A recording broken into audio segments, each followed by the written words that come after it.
আজ আপনাদের সাথে শেয়ার করব একটা নতুন স্টাইলে চিলি চিকেনের রেসিপি। চলুন তাহলে রেসিপিটা শুরু করি। তার আগে চ্যানেলটা সাবস্ক্রাইব করে নেবেন আর পাশে থাকা বেল আইকনটা প্রেস করতে কিন্তু একদম ভুলবেন না। আর রেসিপিটা কেমন হলো কমেন্টে জানাতেও কিন্তু ভুলবেন না।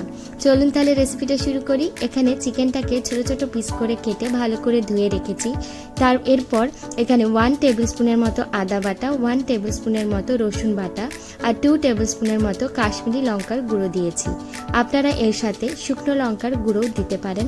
আর একটা ডিম দিয়েছি আর 1 টেবিল স্পুনের মতো গোলমরিচের গুঁড়ো দিয়েছি আর পরিমাণ মতো নুন দিয়েছি। একটা একটা করে সব ইনগ্রেডিয়েন্টসগুলো আমি দিয়ে দিচ্ছি। আমার যেহেতু চিকেনের পরিমাণটা একটু কম, আপনারা সেই মতো চিকেনের পরিমাণের ওপর ডিপেন্ড করে আপনাদের পরিমাণগুলো বাড়িয়ে নেবেন। 2 টেবিল স্পুনের মতো কর্নফ্লাওয়ার দিলাম আর 1 টেবিল স্পুনের মতো ময়দা দিলাম আর 1 টেবিল স্পুনের মতো গরম মশলাটা দিয়ে দিলাম।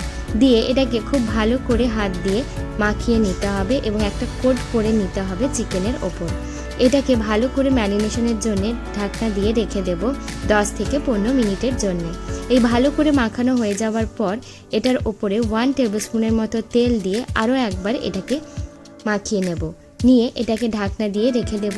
এরপর কড়াইটা বসিয়ে দেব। এখানে আমি একটা ননস্টিকের কড়া নিয়েছি, আপনারা আপনাদের সুবিধা মতো পাত্রে করবেন।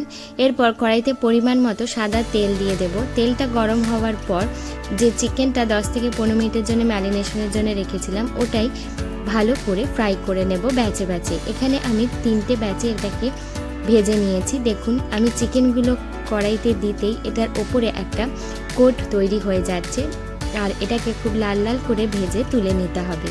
এর মাঝে আপনারা চ্যানেলটা সাবস্ক্রাইব করে নেবেন আর রেসিপিটা কেমন হলো আমাকে কমেন্টে জানাতে ভুলবেন না। আর রেসিপিটা ভালো লাগলে লাইক করতেও ভুলবেন না। আর আপনারা নতুন কী রেসিপি দেখতে চান সেটাও আমাকে কমেন্টে জানাতে ভুলবেন না। দেখুন এগুলো লাল লাল করে ভাজা হয়ে গেছে, এগুলো তুলে নিলাম। এরপর ওই তেলেই আমি 1 টেবিল স্পুনের মতো রসুন কুচি দিয়ে দিয়েছি, 1 টেবিল স্পুনের মতো আদা কুচি আর কাঁচা লঙ্কা বাটা দিয়ে দিয়েছি 1 টেবিল স্পুনের মতো।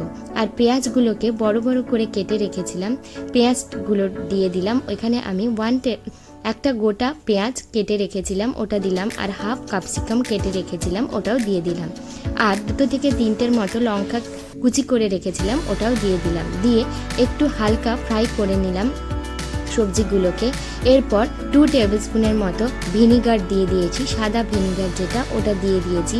দিয়ে একটুক্ষণের জন্য এটাকে হতে দেব। এই সময় ফ্লেমটা কিন্তু মিডিয়ামে থাকবে, একদম লো ফ্লেমে রাখবেন না, তাহলে সবজিগুলো ভালো করে ফ্রাই হবে না।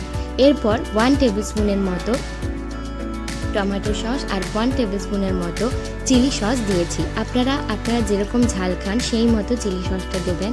দিয়ে একটুখানি এটাকে নেড়ে চেড়ে নেওয়ার পর 2 টেবিল স্পুনের মতো সোয়া সস দিয়েছি। দিয়ে এটাকে খুব ভালো করে সবজির সাথে মিক্স করে দিতে হবে। যখন এটা একদম গায়ে গায়ে লেগে আসবে তখন যে চিকেনটা আমরা ভেজে রেখেছিলাম ওটা দিয়ে দেব।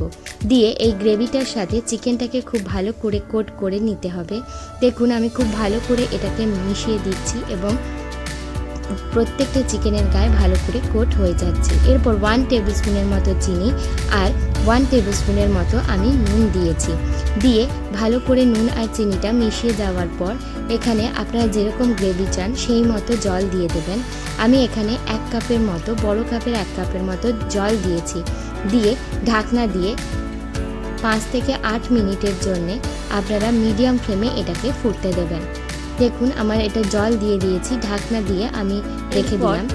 এখানে 2 টেবিল স্পুনের মতো কর্নফ্লাওয়ার আমি গরম জলে গুলে নিয়েছিলাম ওটাই এবার এটাতে দিয়ে দেব।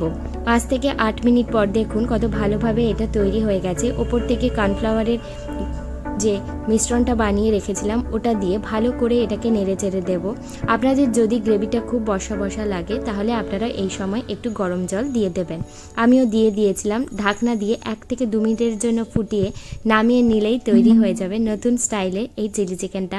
আপনারা এটা রুটির সাথে পরোটার সাথে সার্ভ করতে পারেন। কেমন হলো আমায় কমেন্টে জানাতে ভুলবেন না। আমি পারো, আপনারা দেখছেন পারো রান্নাঘর। ভালো থাকবেন, সুস্থ থাকবেন, নতুন নতুন রান্না করতে